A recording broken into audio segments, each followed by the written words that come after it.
Hi, everybody, and welcome. Thanks so much for joining us today for the ADIA Meetup Priorities and Progress to Address First Nations Digital Inclusion. It's really great to see such a good group of people joining us for the webinar today, and welcome also if you're watching this in catch-up mode on the ADIA YouTube channel. My name is Ishtar Vij, and I'm co-convener of the Australian Digital Inclusion Alliance. I just wanted to start today by acknowledging the traditional custodians of the land on which we're meeting and on which all of you are zooming in from. For me, this is the Wurundjeri people of the Kulin Nation, and I would invite you all right across the country to acknowledge and celebrate where you're coming into us today from too. I pay my respects to elders past and present and give particular recognition to all those who've given so much to help overcome the inequality experienced by First Nations people, including in the digital inclusion space. And some of those are very esteemed colleagues are with us today.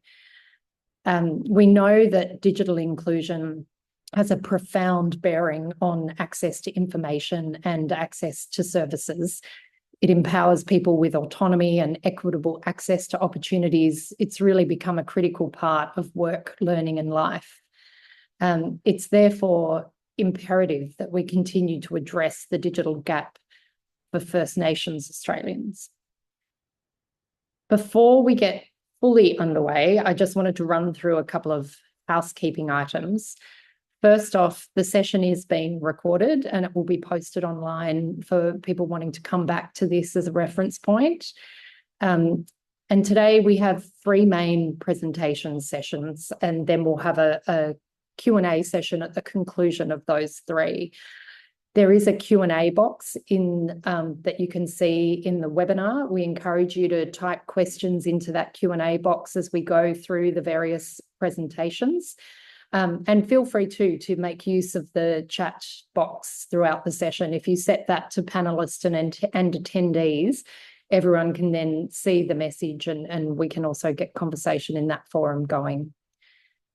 So as many of you are aware, the Australian Digital Inclusion Alliance is a shared initiative of over 500 business, government, academic and community organisations working together to accelerate action on digital inclusion. And our vision is to reduce the digital divide to enable greater social and economic participation for everyone in Australia. And we do that by highlighting the national imperative for action and the value of key initiatives across the key pillars of digital inclusion, being affordability, access, and ability. The ADIA is supported by Info Exchange, Telstra and Google. We play an important role in amplifying and supporting many great organisations working across this space, many of whom are on this call today, and are delivering initiatives and producing research that better informs programs in the future, including, of course, in the area of First Nations digital inclusion. So this is our first ADIA meetup for the year. And I would pause for a moment just to acknowledge that we will have colleagues coming into us from Southeast Queensland, Northern New South Wales. We're thinking of you all and hoping for a turn in the next 24 hours. And this first meetup comes after a really significant end to 2024 for many people working across digital inclusion for First Nations communities. As many of you know, in December, at the end of last year, not only did we see the release of Mapping the Digital Gap 2024 Outcomes Report, but also the really significant First Nations Digital Inclusion Roadmap, which was the product of years of work by the First Nations Digital Inclusion Advisory Group. We know that First Nations digital exclusion remains a persistent and really complex challenge. And while new Australian Digital Inclusion Index data will come out later this year, the most recent numbers tell us that there's a gap of 7.5 between First Nations and non-First Nations people, which increases significantly for those living in more remote locations. It's also worth noting that digital inclusion is a key enabler to deliver outcome 17 of the Closing the Gap framework, which is about access to information and services that enable people to participate in informed decision-making regarding their own lives. And I'd note too that the roadmap calls upon a move beyond closing the gap to innovation and excellence. And I'm really looking forward to hearing more about the thinking there today. So as work continues, this First Nations digital inclusion roadmap is a really important piece of work, and it makes the point that the challenge ahead of us requires concerted attention and action with long-term vision. It asks us to look beyond 2026, providing guidance and making a series of recommendations for the community to take a shared journey with the oldest continuing culture on digital inclusion. So the folks on the call who are joining us today are doing tremendous work, including securing data and insights to maximise the effectiveness of First Nations digital inclusion measures, including through the Mapping the Digital Gap 2024 Outcomes Report. And it's great to see the work in this space continue. So we're going to break our session today into 3 presentations before Q&A. First, we're going to hear from 2 of the key drivers of the First Nations Digital Inclusion Roadmap, being the co-chairs of the First Nations Digital Inclusion Advisory Group, Dot West and Linda Norman-Parker. Thank you so much for joining us today. Dot and Lyndon are going to give an overview of the roadmap, its recommendations, and how they can be implemented. And then Lyndon will be joined by Daniel Featherston, who's the Principal Research Fellow at RMIT University and the ARC Centre of Excellence for Automated Decision-Making and Society. Lyndon and Daniel are going to give us a download on the latest findings of the Mapping the Digital Gap project, and also introduce Diat Alferink, the CEO of the Torres Strait Islander Media Association, joining us from Thursday Island. Thanks for joining us. Who has been part of the Mapping the Digital Gap research program in that part of the world. And then lastly, Daniel will be joined by Alison Barton, who's project manager across the Mapping the Digital Gap and Digital Inclusion for First Nations Australians projects at RMIT and the ARC Centre of Excellence. And Alison is a Wiradjuri writer and researcher with an academic background in sociology, Indigenous research methodologies, and literature. She'll give an introduction to the work that's underway to expand First Nations data collection for the Australian Digital Inclusion Index. This is actually the first time that the RMIT is providing detail around the next phase of that data collection project, and it's great that we're able to bring that new information to you through this meetup. So let's get into our first session. As I said, we're delighted to welcome Dot and Lyndon, co-chairs of the First Nations Advisory Group. Dot is a Noongar woman from the southwest of Western Australia with ancestral ties to the north, and has been living and working in the Kimberley region since 1977. She's got an amazing background in media and was the inaugural chair of the First Nations Digital Inclusion Advisory Group.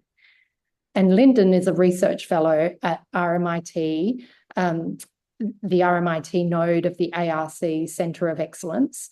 He was born in Darwin and is of Alyawara descent from the Barkly Tablelands region of the Northern Territory. So welcome, and over to you. Thank you very much. Well, before I begin, I'd just like to acknowledge the traditional custodians of the lands on which we all gather today, and pay my respects to elders past and present, and to any First Nations people attending today's event. Just to let you know that I live and work in Rabibi, Broome, on Yarru Jugun country. So I'd like to pay my respects to their elders, both past and present. And as mentioned, I am a Noongar woman from the southwest of WA. So my hat off to all my Noongar mob. I'd also like to thank the Australian Digital Inclusion Alliance for the opportunity to speak at today's meetup. And thanks to everyone for joining us. As mentioned, I am the co-chair of the First Nations Digital Inclusion Advisory Group, and with me today is my fellow co-chair, Associate Professor Linda Norman Parker. We've probably met many of you before, whether in previous meetups or even face-to-face, but for those who aren't aware, the advisory group was established by the Australian Government in January 23. Our role is to provide advice on ways to achieve Target 17 of the National Agreement on Closing the Gap, which aims for equal levels of digital inclusion by 2026. All our members are First Nations Australians, and we're supported by a digital inclusion expert panel, which is made up of experts from across the media, broadcasting and telecommunications sector. Since our establishment in 23, we've engaged with a wide range of stakeholders and communities across Australia, including organisations providing community health and financial services in regional and remote areas. We've heard about the strong link between good digital connectivity and improved outcomes for community. And we've heard about the need for all levels of government and industry to work together to address the digital divide. Target 17 and Outcome 17 of the National Agreement on Closing the Gap highlights the growing importance of connectivity in our lives. Not only does connectivity provide access to services, entertainment and social connectedness, it also underpins access to news and information to enable First Nations Australians to make decisions about their lives and communities. It's the advisory group's strong view that digital inclusion should be considered a human right. Connectivity is no longer a luxury, but essential for working, learning, keeping in touch, and accessing essential services. For First Nations Australians, particularly those in remote communities, low levels of digital inclusion continue to impact on their social, cultural, and economic opportunities and well-being. Digital inclusion is not about forcing people online, but it's about ensuring all First Nations people have reliable and affordable access to the internet and the skills to be online safely and effectively. I'll now hand over to Lyndon to talk about what data we have and the development of the roadmap. Thanks, Dot, and I'm coming to you from Larrakia country here in Darwin today. So the evidence is clear. There is a digital divide for First Nations people. As mentioned earlier, this digital divide grows wider for First Nations people as remoteness increases when compared to other Australians living in the same area. For example, at the national level, the Australian Digital Inclusion Index shows a digital inclusion of 61 points for First Nations living in regional areas and 49 for remote and 48 for very remote areas compared to the national average of 73. The digital divide is also apparent when we compare First Nations communities with other Australians living in the same space. The ADIA indicates an access gap of over 37 points between First Nations people and other Australians in remote and very remote areas. The reasons for this are complex. Access to connectivity is a critical issue, with less investment in infrastructure and regional remote areas impacting on the reliability and quality of service for many First Nations people. Even where infrastructure is available, the impact of low incomes and the cost of living on the affordability of mobile and broadband services is significant. As the presenters from RMIT will discuss, the reliance on prepaid mobile plans with a relatively high data costs worsens affordability further, as can be seen, as well as the cost of mobile devices. The third key element of digital inclusion for First Nations Australians is digital ability and skills. Without these skills, our people are not able to fully utilise the services provided online and are more susceptible to scams and cyberbullying and purchasing products or plans not suitable for their needs. During the advisory group's stakeholder and community engagement over the past 2 years, we have heard firsthand how digital inclusion affects the lived experience of First Nations communities. The issues raised with us include the relationship between access to telecommunications and safety on roads and open waters, concerns around device sharing. We've heard positive stories about improved access to the internet and the benefits it can deliver. We've also heard about the importance of place-based approaches and community-led digital inclusion initiatives, as well as wider complementary programs. Feedback on a lack of appropriate communication material from telco providers and governments and regulators was also of concern to many First Nations people. In December 2024, the advisory group launched the First Nations Digital Inclusion Roadmap 2026 and beyond. Based on public submissions, various meetings and targeted research, the roadmap provides tangible steps and solutions on how we can close the gap on digital inclusion. The roadmap outlines how all levels of government, the telecommunications industry, First Nations media and broadcasters, as well as other sectors like health, education, and community organisations, can all work together to improve digital inclusion for First Nations Australians. I'd like to take the opportunity to thank everyone that was involved in putting the roadmap together, including meetings and submissions received from ADIA and its members. These conversations are critical in not just understanding the challenges faced by First Nations people, but letting everyone know everyone have a voice to play a part and for the benefit of all. We were delighted to hear about what is being done, and it was an opportunity to celebrate the victories that were happening across Australia. At the same time, we also heard everyone's concerns. It became clear that when we focus too much on technology, we forget about the human element, the lived experiences of First Nations people, and the needs and aspirations of communities. When we forget this element, digital inclusion initiatives might actually generate more harm, whether it be an increase in scams or other online abuse, just shutting down of traditional face-to-face services such as banking and others. Before I pass back to Dot to discuss the recommendations, I would encourage you to download our roadmap if you haven't already. Thank you. Dot. Okay, although our roadmap has many recommendations, it reflects the fact that different First Nations communities are at different stages of their digital inclusion journey, particularly in regional and remote areas. The most important recommendations are those led and decided by community, what works for them and meets their individual needs and aspirations. While closing the gap on digital inclusion is the destination for all, the road taken will be different for everyone. This diversity needs to be understood, but should not preclude us from taking action and working together to achieve Target 17.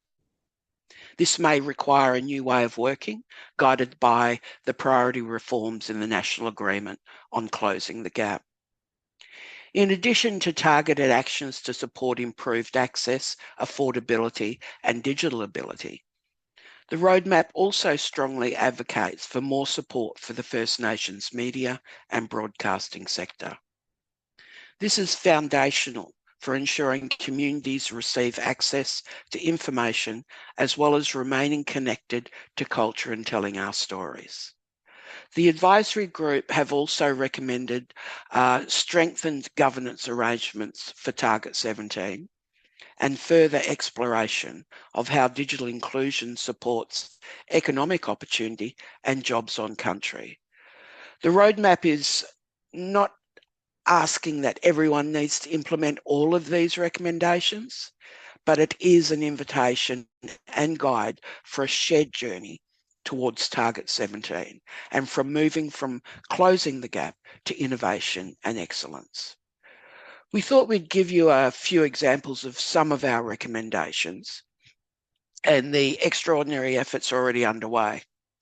The National Device Bank is a perfect example of how organisations and businesses separate from the tech sector can contribute.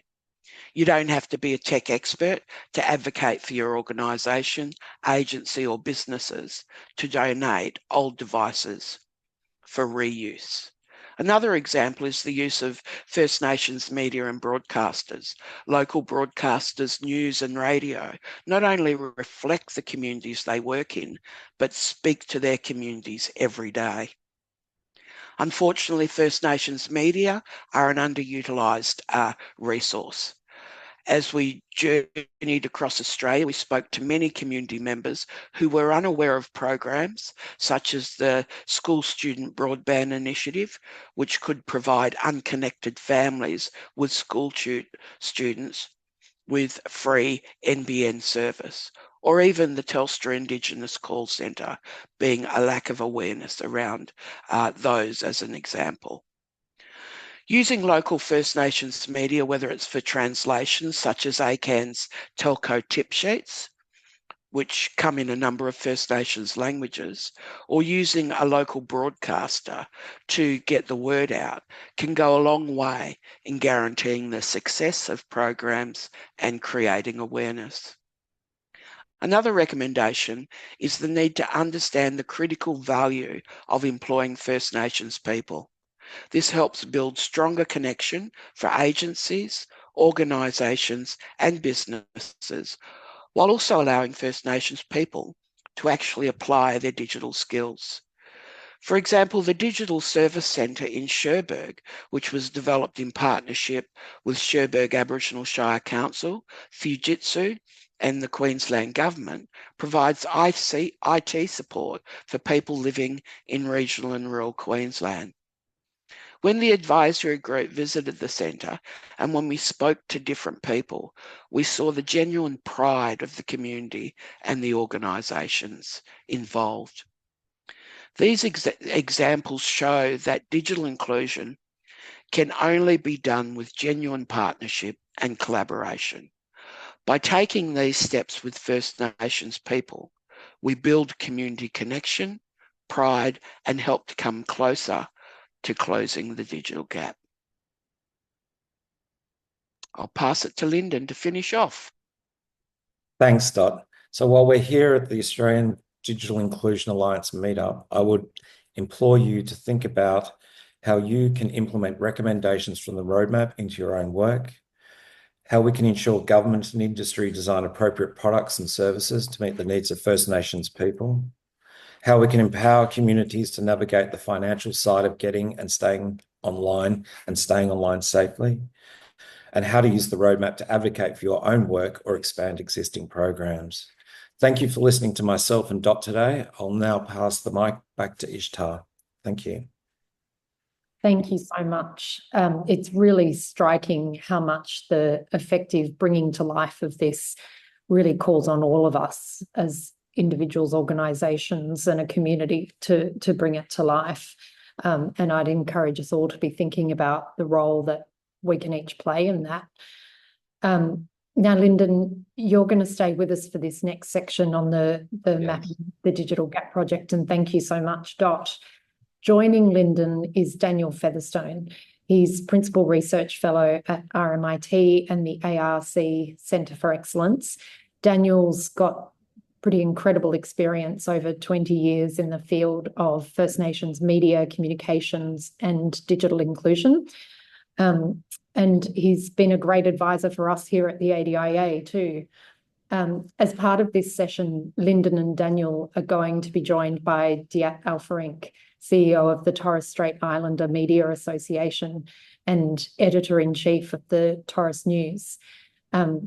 She's a highly experienced performing artist, director and producer, a Torres Strait Islander woman raised in outback South Australia and now living on Thursday Island. So I will pass to you. Thanks very much, Ishtar, and to Dot and Lyndon for that great overview. I'd also like to acknowledge the traditional owners of the unceded land where I'm joining from. That's the Dja Dja Wurrung in Castlemaine, Victoria, and pay my respect to elders past and present. I extend that respect to all Aboriginal and Torres Strait Islander people on today's meetup, as well as those we work together with and whose land we visit as part of our research travelling around the country. So Lyndon and I will now share a brief outline of the findings from the Mapping the Digital Gap research that we've undertaken in remote First Nations communities across Australia since 2022. We launched the outcomes report, as Ishtar said, in December last year, and there's a QR link on the screen there that you can download the report. You can also find that on our new website, mappingthedigitalgap.com.au. So today we're going to try and compress a 60-minute presentation into 10 minutes, so good luck. Hopefully we'll get there.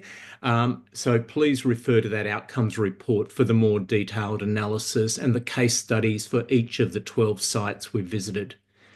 And as Ishtar said, we're also going to have a case study from Ereb or Darnley Island in Zenarth Kes, known as the Torres Strait, and DIAT will give us a bit of an overview of their role as a research partner in that project out at Ereb. And we'll also hear about the fantastic work of the community co-researchers that worked with us when we were there.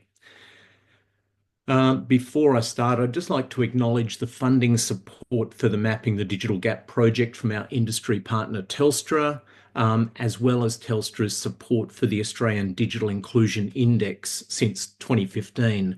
And we're a part of that broader research program. I'd also like to acknowledge the extensive support of the centre that we're part of, the Centre of Excellence for Automated Decision Making and Society, where our team is based. But for now, I'll hand back to Lyndon to outline the project. Thanks, Daniel. So the aim of the Mapping the Digital Gap project has been to accurately measure digital inclusion and use of digital services, including news and media in remote First Nations communities across Australia. This research has informed national and state policy and programs to address critical barriers to digital inclusion. While showing the diverse context and challenges faced in remote communities, the need for place-based solutions, the project has sought to address the lack of data to measure Closing the Gap Target 17. Since 2022, we have undertaken research in 12 remote and very remote communities, selected according to geography, remoteness, community size, and services available. For each site, we set up a partnership with a local First Nations organisation, who in turn employed community co-researchers to work alongside our team. This model helped to build community trust and engagement, with the co-researchers providing critical local guidance, assisted with the recruitment of participants, conducting surveys with us, and interpreting the surveys in local language, and also assisting in data analysis. I'd like to thank our 12 research partners, including the Torres Strait Islander Media Association, who we'll hear from shortly. Over the last 3 years, we've conducted 32 research trips and worked with 44 co-researchers to undertake 2,063 surveys and 350 interviews. We've provided all research findings back to the community as individual community outcomes reports as part of our commitment to Indigenous data sovereignty. These are updated with the new findings each year, with 21 outcomes reports completed to date. These reports include suggested community-led solutions to address identified issues as a local digital inclusion plan. I'll hand back to Daniel for some key findings. Thanks, Daniel. Yeah, thanks, Lyndon. So, of the 3 dimensions of digital inclusion, access, affordability, and digital ability, we've seen most progress in the area of access. And this is largely due to the expanded mobile coverage through the Mobile Black Spots program and Regional Connectivity program, as well as Wi-Fi coverage in communities. And we've heard a bit from the advisory group about the programs that have been supported to date, with NBN rolling out Wi-Fi mesh in 23 communities. There's also been a high uptake of mobile devices. Over 3 years, we've seen a 6% increase in the number of people using the internet. That's up from 80% in 2022 to 86% in 24. However, this still means that there are 14% of non-users, which is still a significant gap compared with only 3% of other Australians who were non-users in 2022. We also saw an increase in the number of people using the internet on a daily basis. So that was up from about 44% in 2022 up to 62% in 2024. So there's definitely a growth in the use and availability of internet. Wi-Fi is playing an important role in providing affordable access, especially when people do not have mobile credit. And we heard that that's a common thing, that people run out of credit before the fortnight is up. We've seen the introduction of Wi-Fi hotspots in several of the sites that we've visited, including Ereb and Wujal, as well as community-wide Wi-Fi mesh networks in Columbaroo and Warrakurna. And Lyndon and I were just out in Warrakurna and Pipilajara in the APY lands, where one of the new mesh networks has just gone in. So they're making a really big difference and are being really well used. As a result of expanded Wi-Fi access, we've seen a 31% increase in people accessing the internet via public Wi-Fi. So that was 15% back in 2022 when we first started going out, up to 46% in 2024. So that's playing a really important role. We've seen the number of survey respondents who own or share a mobile phone increase from 71% in 22 up to 74% in 2024. But that compares with 98% of other Australians over 18 who owned a mobile phone in the last ADIA research in 2022. So there's still a big gap there in terms of that uptake, and often that's an affordability gap. While increased mobile uptake is positive, we're seeing an increasing trend that people are mobile only. So there's very little computer use or access.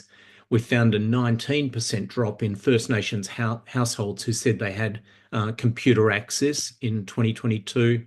So that's down from 34% to 15% over the 3 years.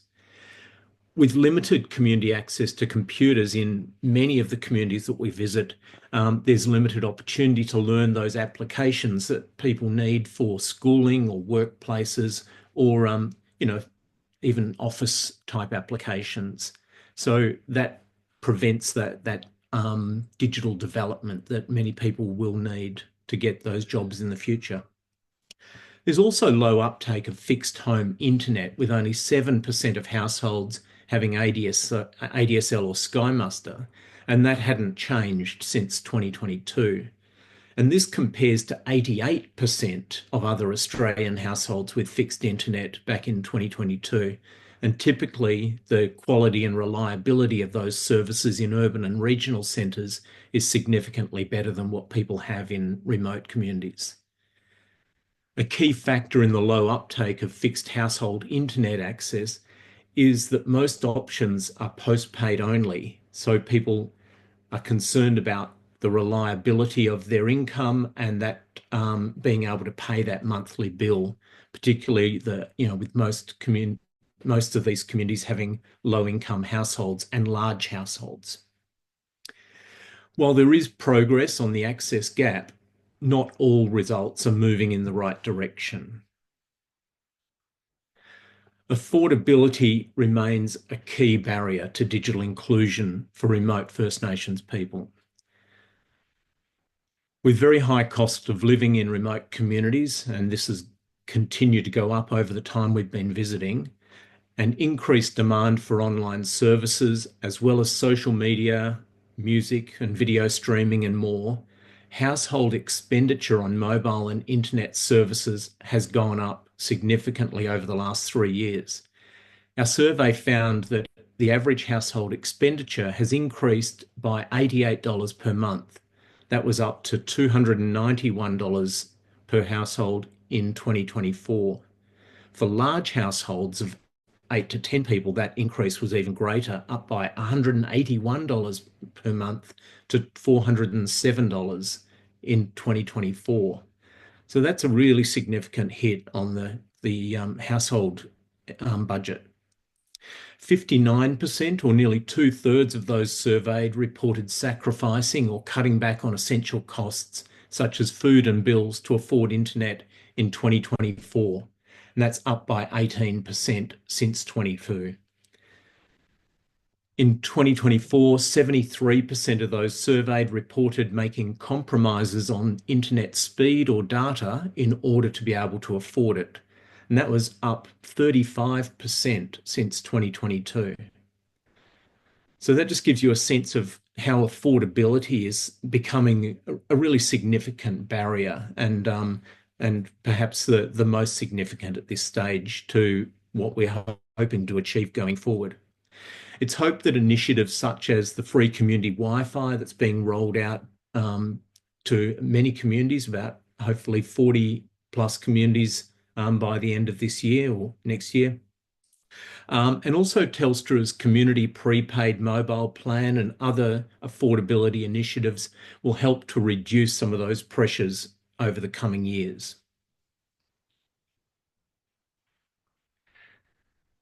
Of the 74% of remote First Nations people who own or share a mobile phone, we found that 99% of those are on prepaid services. And this is only a slight increase from 97% in 22, so it is very much the norm. And this is largely due to concerns about paying those monthly bills and the fact that prepaid phones are often the only option in most communities that we visit. People have to go into a regional centre to get a postpaid plan or to sign up for different types of plans. However, many people are using up their recharge data well in advance of the 2 weeks and having to wait until the next payday to recharge, or having to do multiple top-ups within the fortnight if they do have the funds. Costs of devices can also be a challenge, particularly with the high turnover of phones. So in 2024, 50% of remote households had fewer mobile devices than they required to be considered digitally included. And that's up by 8% since 2022.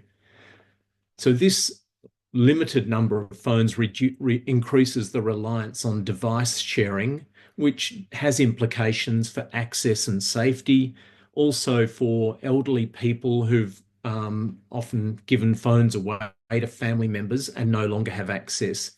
And it also opens the opportunity for elder fraud as well, where people support the use of banking, but that can also lead to elder fraud, which we hear about quite a bit.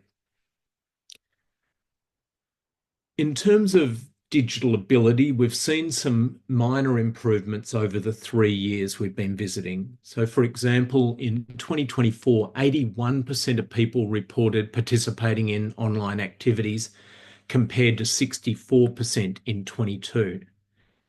So that's a 17% increase in online engagement, with the highest engagement, as you might expect, in the areas of social media, online music and video streaming, games, and, interestingly, looking for locally relevant content, so First Nations language and cultural content. So this highlights that First Nations people are engaging in online activities that are relevant to their lives and their communities, despite those significant barriers around access and affordability.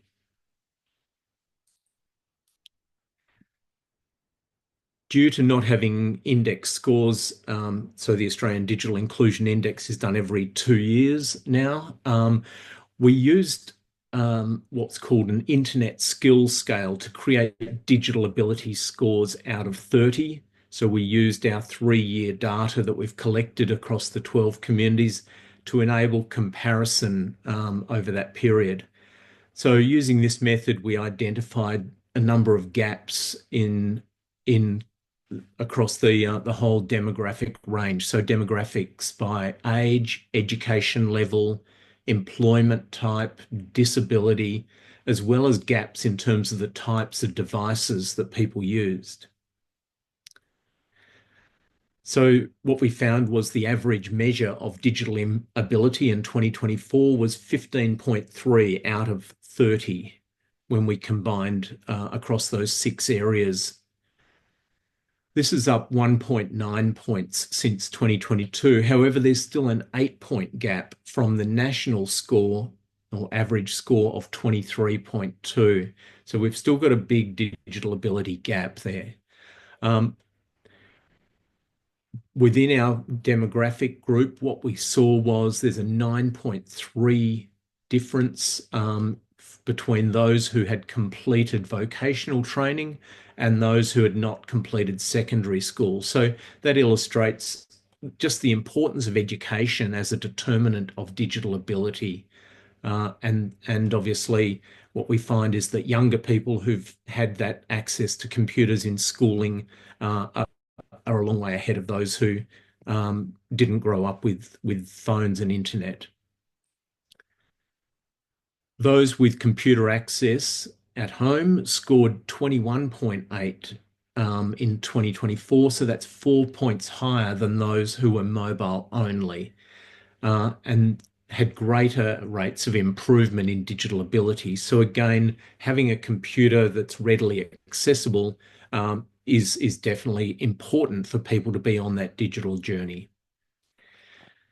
As expected, there's a distinct age gap between the younger people who've grown up with more of these mobile and internet technologies, so the 18 to 24 age group, compared with the 65 plus age group for whom digital technologies are almost, some people are hardly using them at all, or relying on other people to help them to use the technologies and those online applications that they need.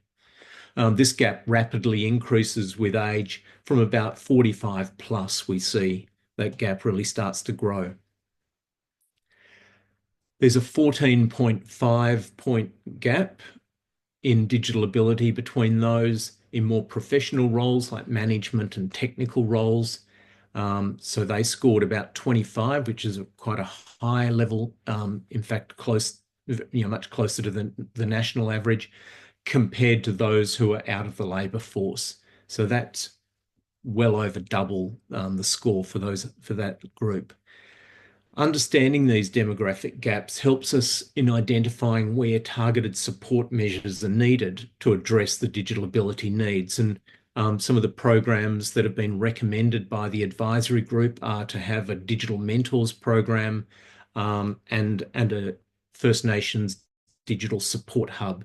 And hopefully that will start to go some way towards having that on-the-ground support for people.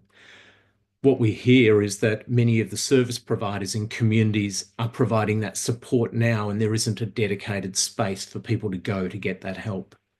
And that really points to the fact that much more is needed to address digital ability as more of these services move online and digital skills become a requirement both in life but also in most workplaces. But I'll hand back to Lyndon to outline one of the case studies from Ereb. So over to you, Lyndon. Thanks, Daniel. One of the case study sites was Ereb Island in the Torres Straits, and we partnered with the Torres Strait Islander Media Association, and Diat Alfrink will be chatting to us shortly. So communications services are critical for Ereb residents. However, services are limited with 4G mobile coverage in only 3 out of the 19 villages. The limited 3G mobile reception, once relied on from neighbouring islands when fishing or travelling between islands, has ceased since the switch off of 3G. Over our 3-year study, we have seen an uptake of NBN Sky Muster and Starlink by agencies and those on reliable incomes. We've also seen Ereb also has regular outages due to being at the end of the microwave repeater network that provides all Telstra mobile and fixed line services to the Torres Strait Islands. This network can be disrupted by faults in the fibre optic cable that runs to the top of Cape York, by heavy rainfall in the path of a microwave tower, or by power outages on Ereb or repeater sites along the way. Outages can last for days or weeks due to Arab's remoteness and impact on service delivery, food security, and the health and safety of residents. The store and clinic now have a Starlink backup, but many other services are adversely affected by these outages. Despite the very high gap in access of the 31.6 and the affordability gap of 6.2, our 2023 index report found that Arab Island residents had a relatively high digital inclusion score of 60, 12 points higher than the average for very remote communities, but still a gap of 13 below the national average for non-First Nations people. The higher overall score was primarily due to high levels of digital ability and use of online services. We found that a direct correlation to high levels of education among Arab Island residents. Our 2024 survey found that access has improved since 2022, with 100% of those surveyed owning or sharing a mobile, despite the limited or patchy mobile services across the island. The Wi-Fi hotspot installed by NBN in 2022 led to improved access, especially when people had no mobile credit or services were down.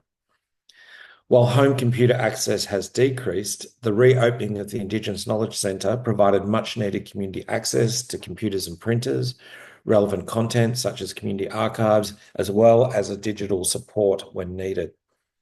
While digital ability scores remained relatively high, affordability continued to be a critical barrier. Access to TV services had improved since the Regional Housing Agency replaced many of the vast satellite dishes on homes.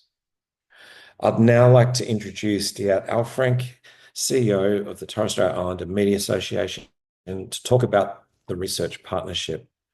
Over to you, Diat.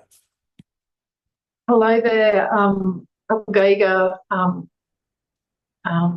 everybody. My name's Diat Alfrank. I'm from the Kalalago Young people of Western Torres Strait, here in Wyben, Thursday Island, Kara country. I'd just like to acknowledge all the other traditional owners of this country, as well as my fellow colleagues. The partnership for 3 years has been really important. It's been vital, and really it's been something that Simon's really been excited about, and particularly the genuine kind of engagement of Lalagutch and Nixon Mai to our community mob that led and supported this research from Arab.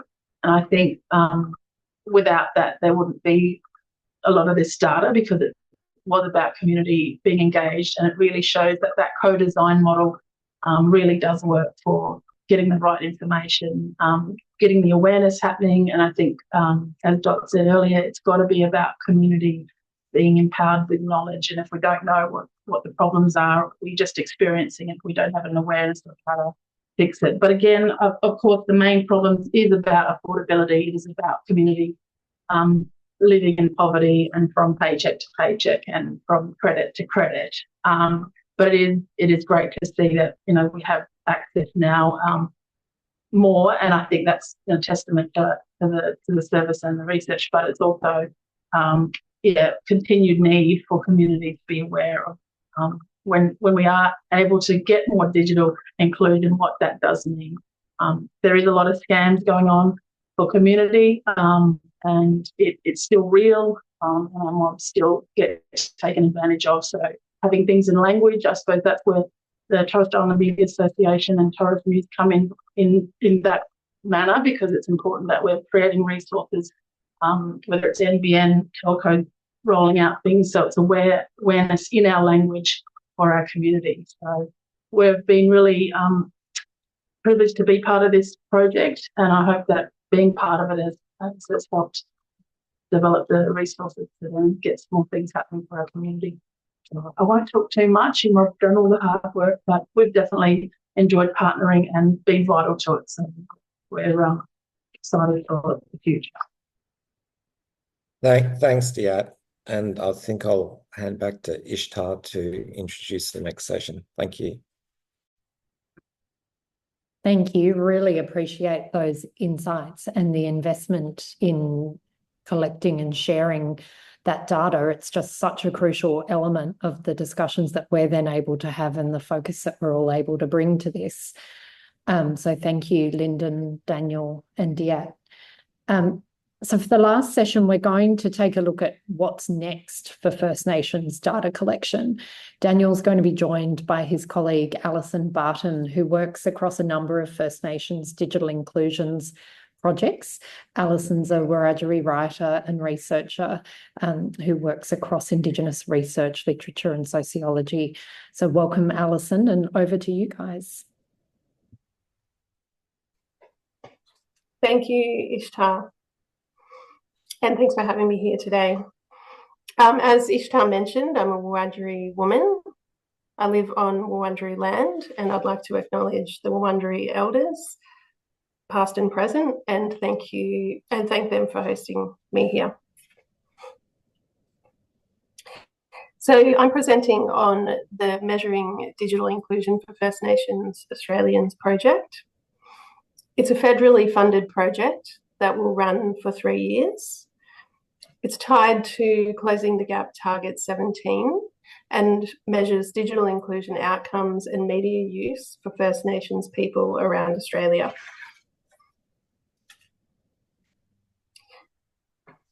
The project will track progress against Target 17 of Closing the Gap over 2 rounds of data collection. It will use the Australian Digital Inclusion Index measure for digital inclusion of access, affordability, and digital ability as its key measures, as well as engagement with media and news and information for informed decision-making. Surveys will be carried out both online and face-to-face. A key aspect of the project is aligning to the Closing the Gap Priority Reform 4 to ensure the data is easily accessible by First Nations organisations and communities, as well as to inform planning by governments and industry. The research team consists of 6 key staff, including from RMIT, First Nations Project Lead Associate Professor Heron Loban, Director of the ADMS Centre Professor Julian Thomas, Principal Research Fellow Associate Professor Daniel Featherstone, Research Fellow Dr. Kieran Hegarty, and myself as Project Manager, and from Swinburne University, Associate Professor Sharon Parkinson. Now to our data collection methods. We will work from 4 data sources, the first being the ADIA National Survey, which is undertaken every 2 years with over 3,000 surveys collected for this round, including about 3% of First Nations respondents. The national data enables comparison for measuring the scale and nature of the digital gap. Our second data collection method is over 800 Mapping the Digital Gap surveys that were collected in 2024. Number 3 is 2,000 surveys currently being carried out by the Ipsos Aboriginal and Torres Strait Islander Research Unit. And our fourth method is the more than 700 face-to-face surveys conducted by the RMIT team at 10 target sites in partnership with local organisations. Through a competitive process, RMIT engaged Ipsos Aboriginal and Torres Strait Islander Research Unit to undertake 2,000 surveys nationwide. 2/3 of these will be done face-to-face through a national network of local researchers. This map gives an indication of the areas that will be covered. Ipsos will also engage about 1/3 using its IMOB panel, which is a social research panel of Aboriginal and Torres Strait Islander people. In addition to these sites, the RMIT team is identifying 10 research locations where we will carry out the research ourselves. We are in the process of engaging First Nations organisations as local partners at each site. Confirmed sites to date are Thursday Island in the Torres Strait, and Bunbury and Meekatharra in Western Australia.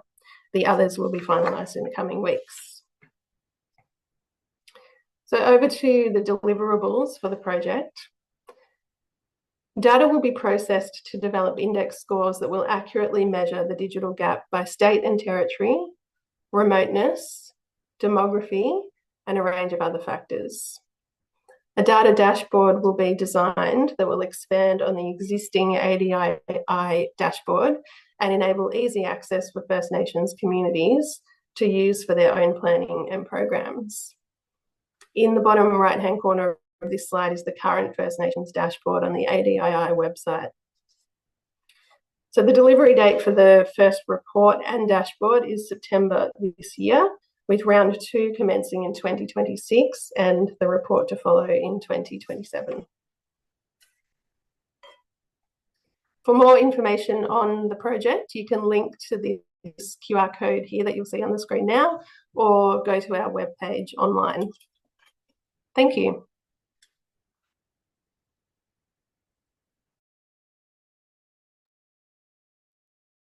Thank you. Great to see that progress. And as I mentioned before, the investment being made, we really welcome that.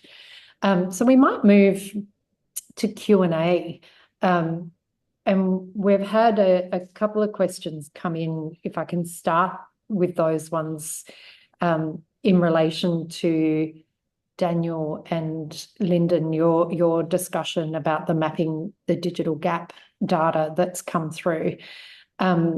There was a query that came through from an audience member around how household spend figures on access amongst First Nations communities compare to the national averages. And I was wondering if that was something you might be able to pick up on and shed a little bit more light on.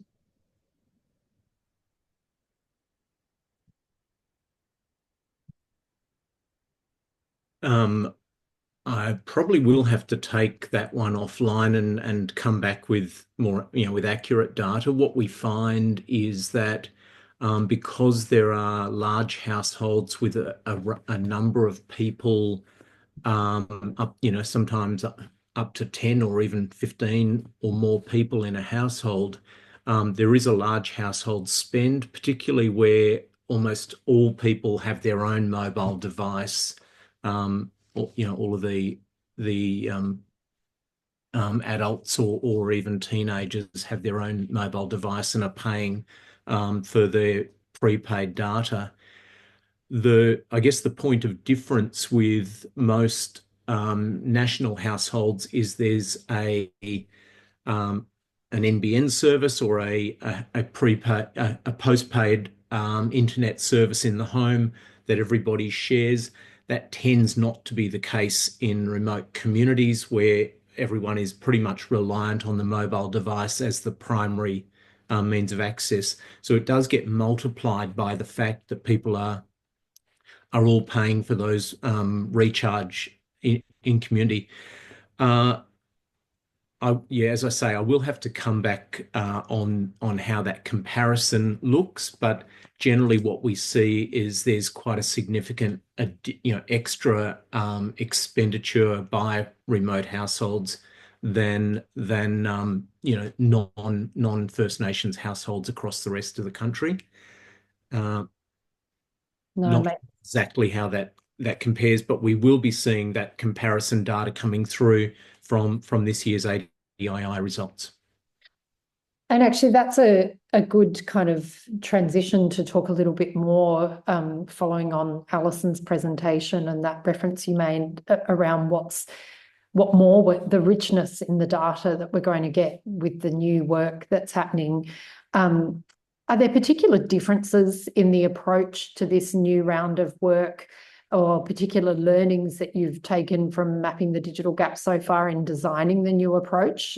Just wondered if you might talk a little bit more to whether there's a shift in the direction of the research or approach. I can start on that if you like, Alison, and feel free to add in.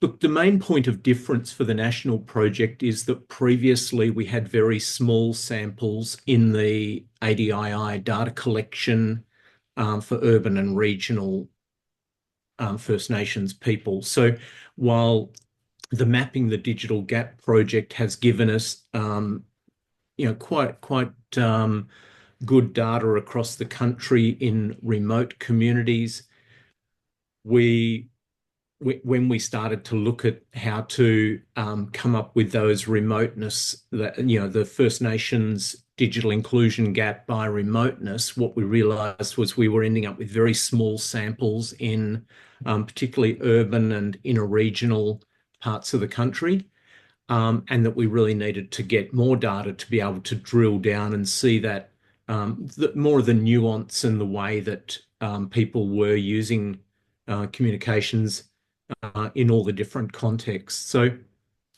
this project has really sort of come out of that lack of data to effectively measure the Closing the Gap Target 17 for all First Nations people, knowing that it's 70% plus are in those urban and regional areas, and that was a sort of a lack of effective data to be able to tell that story. So the difference in the approach that we've taken was rather than the place-based going to every community ourselves, we needed to work with a company that had that capacity already in place to be able to do those surveys across the country and work with existing researchers. And so that's where we went out to a request for quotations approach, and Ipsos Aboriginal and Torres Strait Islander Research Unit won that tender to deliver the surveys because they already have that national network and the IMOB panel in place.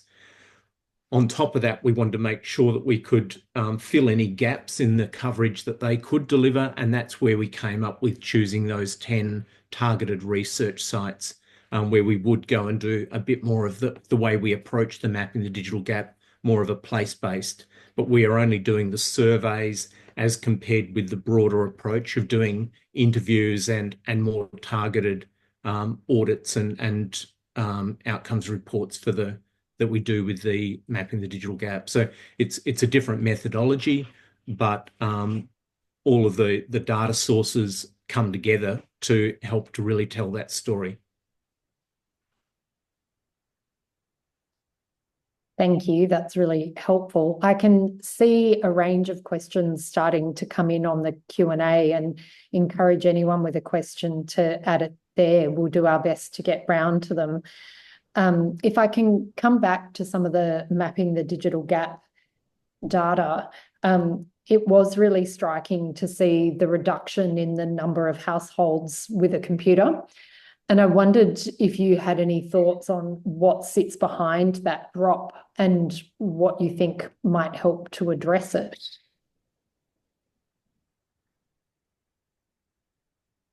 I think there's a couple of things going on here. First of all, I think in the way that we've asked the question, we perhaps asked more about whether people had access to a computer rather than whether it was in the household.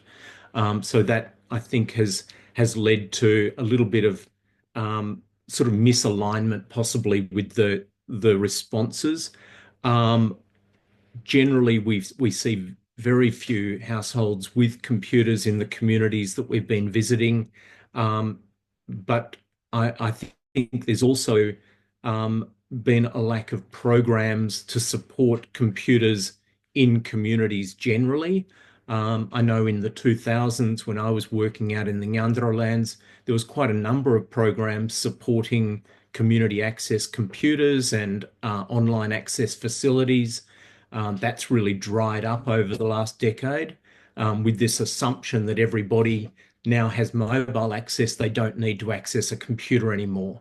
And I think there's a real concern there that is a reductionist model of a thinking that everybody can do all of the types of, access all of the types of services, do all of the things that they need using a mobile, which we know just isn't the case. It's not preparing people for workplaces where they need those keyboard skills.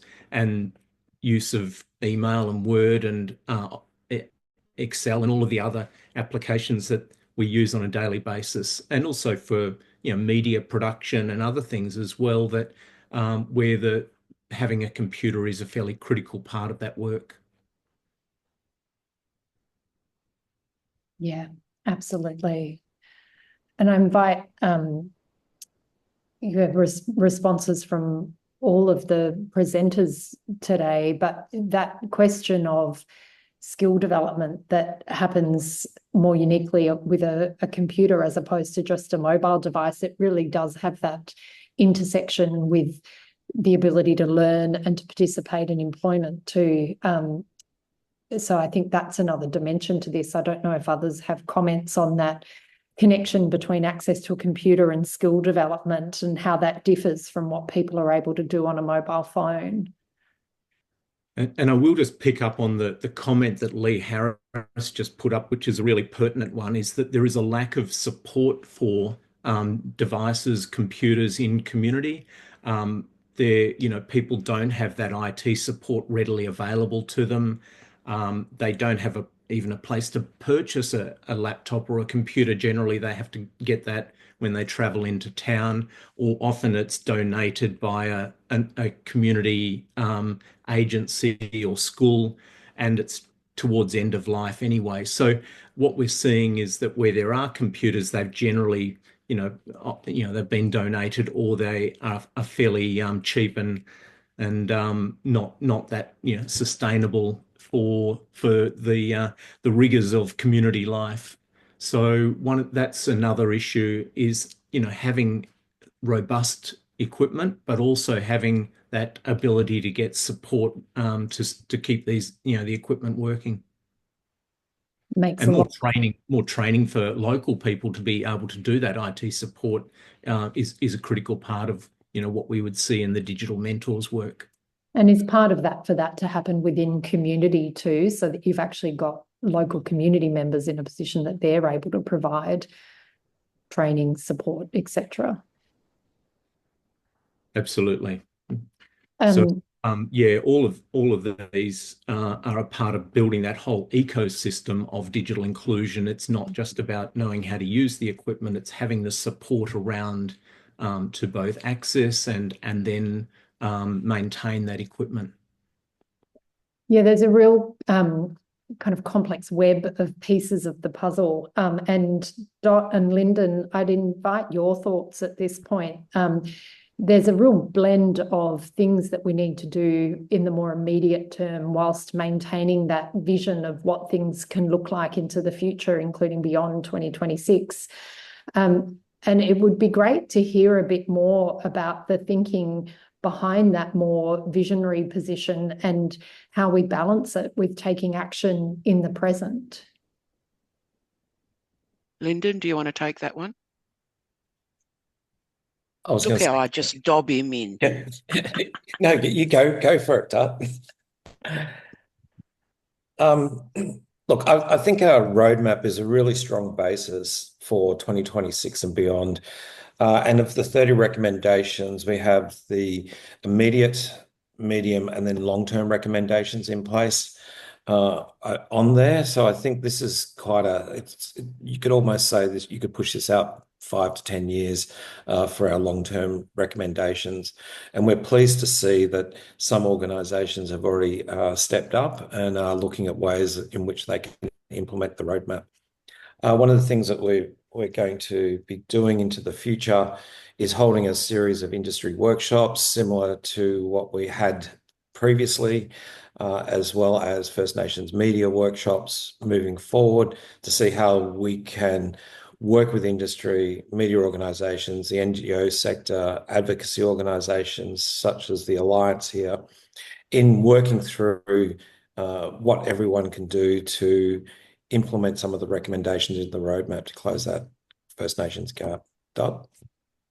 Absolutely, Lyndon, and just to follow on from that, we tend to see reports or strategies or what have you, that end up on a bookshelf and gather dust. And the plan is to not have this roadmap do that, but to ensure that it's a document, it's a strategy that everyone gets on board and owns, and works through the recommendations and looks to a way of being able to work together, but ultimately of being able to close that digital divide and provide services to our communities so they're able to make informed decisions about their own lives. And just to unpack that a little more, I mean, we do have a lot of aligned organisations and individuals on the call today who are committed to that shared journey to progress things. What are some of the best ways that you see that those here on the webinar today are able to support this work? I think it's about connecting with your local community. It's about bringing First Nations people on board your journey of digital connectedness, but also hiring First Nations people to work within your organisations.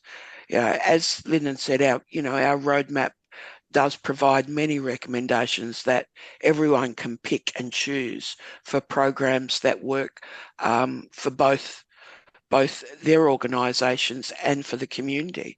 But ultimately, if success is to be had, it is about working collaboratively with your local communities, with Aboriginal organisations, working in partnership to be able to achieve the end.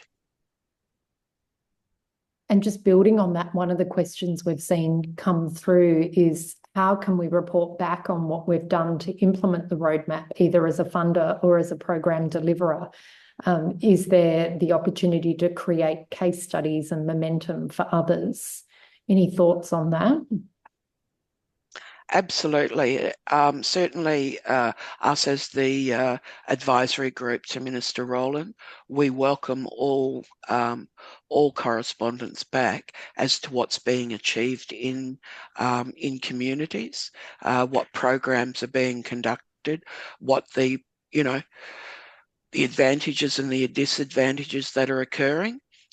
We certainly would welcome everyone to be able to send in their case studies of success, failure, or a bit of both,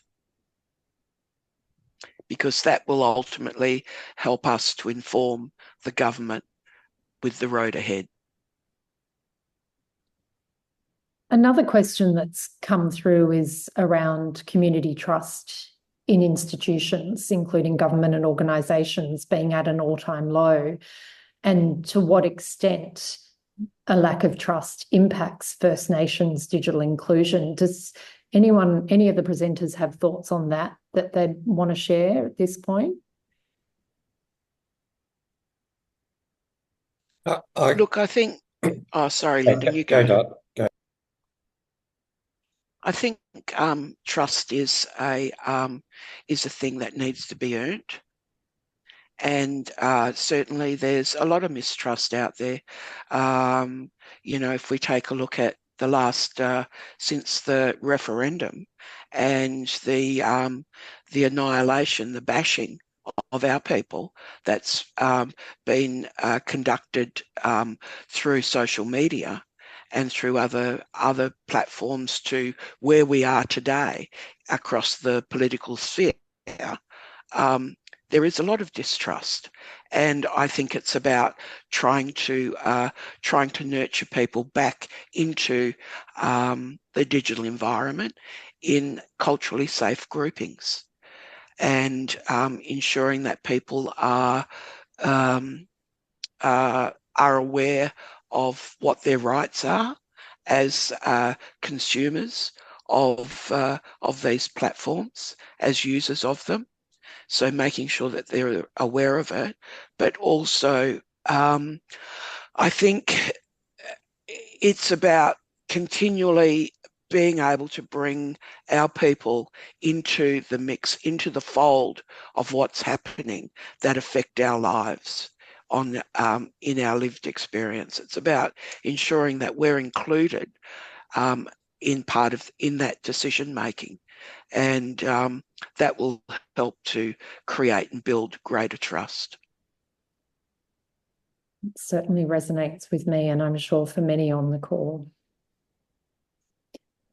Yeah, I'll add just to say that, trust and motivation are two sort of critical factors of digital engagement. So, building on, what Dot's talking about, I think, trust in using online services is a critical barrier for a lot of people. They don't necessarily know why they have to put in all this information. They don't feel like this has been designed with them in mind.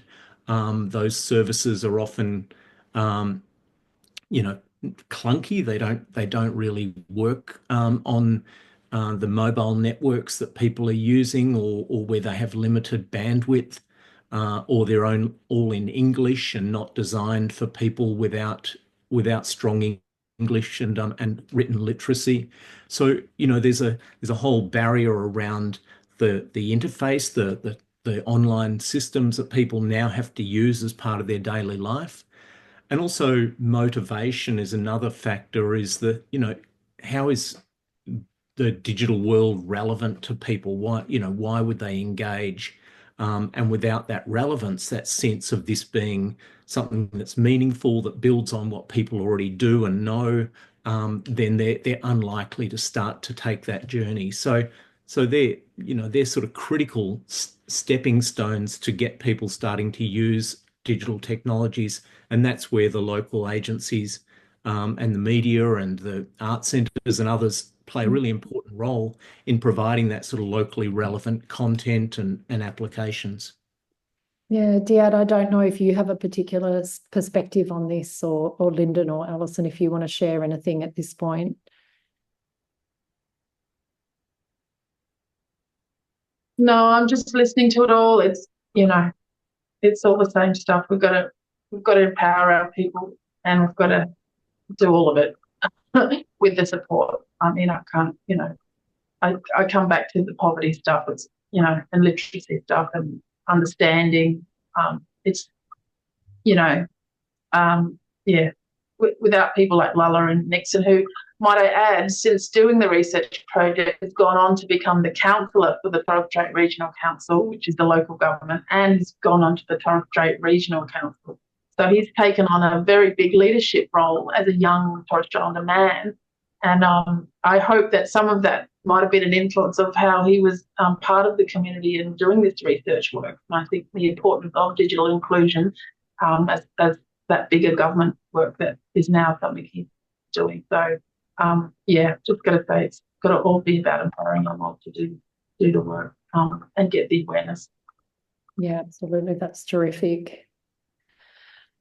And perhaps a good point to kind of unpack another part of the research and the work that's being done around under 18-year-olds, and to what extent children and young people have been included in the research here, because certainly their journey and then being able to take on opportunities like we've just heard about are really important milestones. It would be great to hear any thoughts you have on supporting digital inclusion for First Nations children and young people specifically too.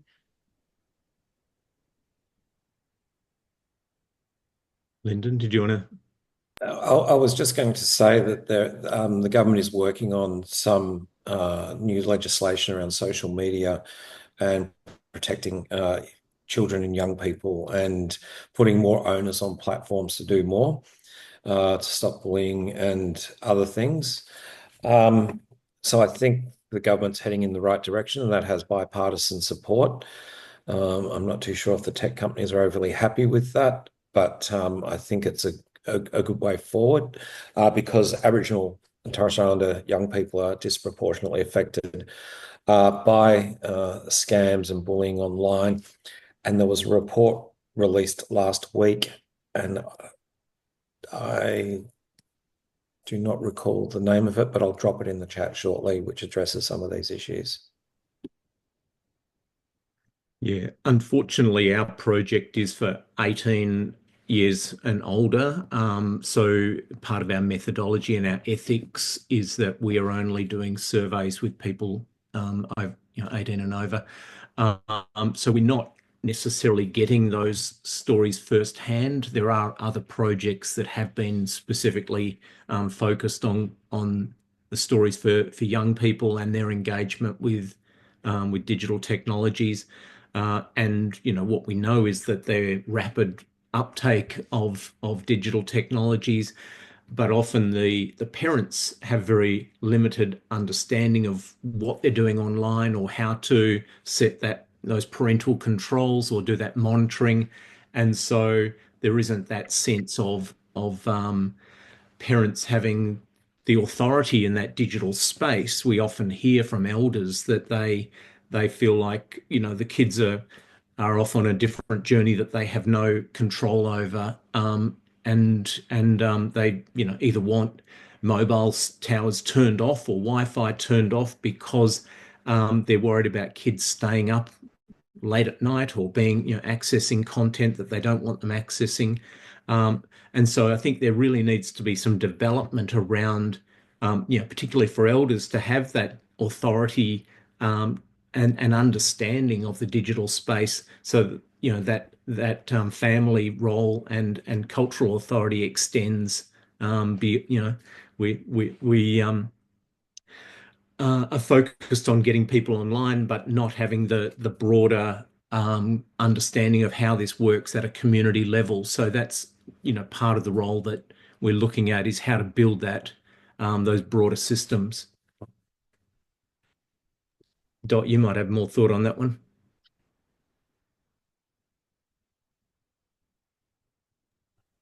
I was on mute. No, look, I just add to what you say, and certainly, the other component is what you're talking about, Daniel, about having those anecdotal stories of whilst you're surveying people of 18 and above, it's about also what's happening within the household and how kids are accessing technology and online services. Yeah, some people are calling it the babysitter, or the every child now is wanting to have a mobile and crying for recharge at the store instead of for chocolate or whatever else now. So it's become very much from very young ages, people, the kids are all online and using devices, and that's adding to that household expense and the challenge of keeping up with the data needs of the whole household.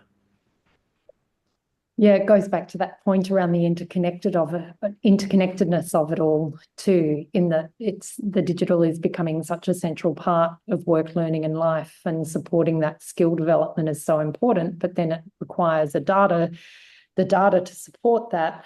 But yeah, fostering the capacity to learn to be smart and safe online, I think, is absolutely critical. I think we've got time for one more, and maybe we can take a screenshot of a few of these last questions and come back out of session. But another thing the government's done in recent times, I think a week or so ago, is announced the universal outdoor mobile obligation, which on first glance would seem to be aligned with some of the objectives here, but to go to the source, would welcome your thoughts and the impact that you think that might have on what we need to see achieved in this space. I think it's a great idea, and if it can be implemented, it'll be fantastic.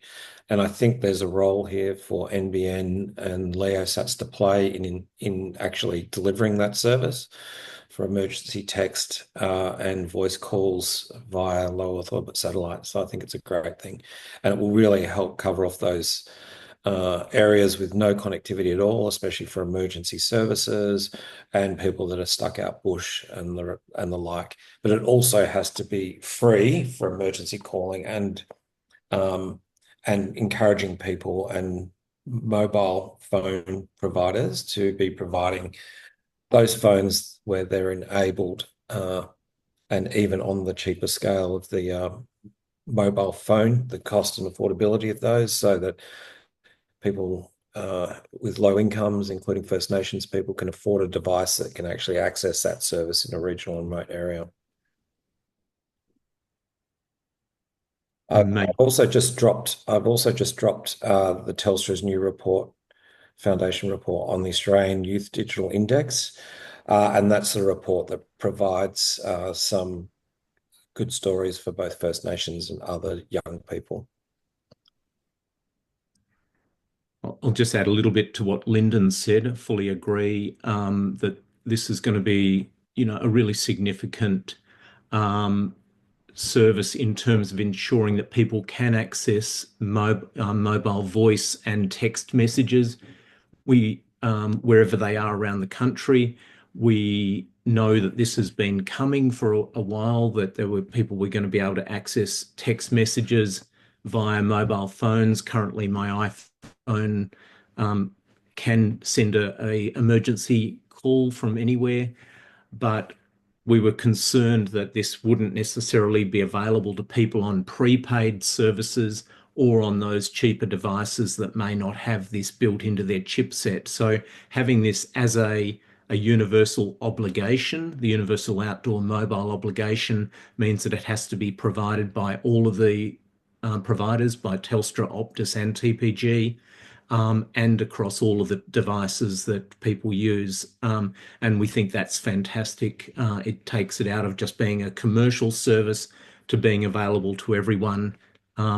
And will really address some of the challenges that we hear in communities where people do break down when they're out of mobile coverage, and they have no way of communicating to get back, or if there's an accident, or people living out on homelands where there isn't mobile coverage. This will help to really provide a service that people wouldn't have otherwise had, even if it is only a basic voice and text service initially. Terrific. Well, we're coming up on time. It's been a wonderful discussion, and as I mentioned, a couple of questions we haven't got to, but that we can perhaps see if we can follow up out of session. A huge thanks to Dot, Lyndon, Daniel, Alison and Diat. Really appreciate you taking the time and sharing everything that you've shared with us today. From an ADIA perspective, First Nations digital inclusion is absolutely going to remain a high priority. And our recent pre-budget submission made some key recommendations in this space, and we've got some more work ongoing, so stay tuned. But for now, with thanks to everyone for joining us, that brings us to the end of the meetup. So thank you again.